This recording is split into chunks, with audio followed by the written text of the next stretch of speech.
பிரச்சனை பண்ணணும்னே வரீங்க. ஏங்க என்னங்க ஒரு மெழுகுவத்தி ஏற்றி அவங்க பக்கத்தில் அவங்க நிற்கிறாங்க, நீங்கள் என்ன வாய்க்கா தகராறா?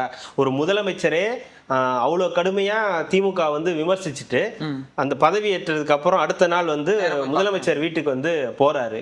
உங்களுக்கு என்ன அவ்வளோ ஈகோ? சரி, புரோட்டோகால் படி இவ்வளோ நியாய தர்மம் பேசுறீங்கல்ல, புரோட்டோகால் படி போய் முதலமைச்சரை பார்த்தீங்களா முதல்ல? அது இவ்வளோ புரோட்டா சால்னா பேசுற உங்களுக்கு புரோட்டா சால்னா படி போய் நம்ம வந்து முதலமைச்சர் ஒருத்தர் பதவி ஏற்றிருக்கிறாரு, பதவி ஏற்று இந்த 10ஆம் தேதியோட 1 மாசம் ஆக போது நம்ம போய் அவரை பார்க்கணுமேன்ற அந்த இது இல்லை. அதெல்லாம் புரோட்டோகால்ல வராதான். மெழுகுவத்தி ஏத்துறதுலயும் ரிப்பன் கட் பண்றதுலயும் தான் புரோட்டா சால்னா வருது. பார்த்தோமே முதலமைச்சரை, முன்னாள் முதலமைச்சரை நேற்றுக்கு தான் பார்த்தோம். எம்எல்ஏ கூட இல்ல, அவரை பார்த்து இப்ப என்ன ஆக போகுது?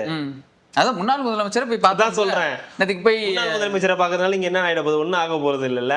ஏன் விசுவாசம் ராஜனுக்கு தானே? ஆமா, அவங்க விசுவாசம் அவங்க ராஜனுக்கு தானே.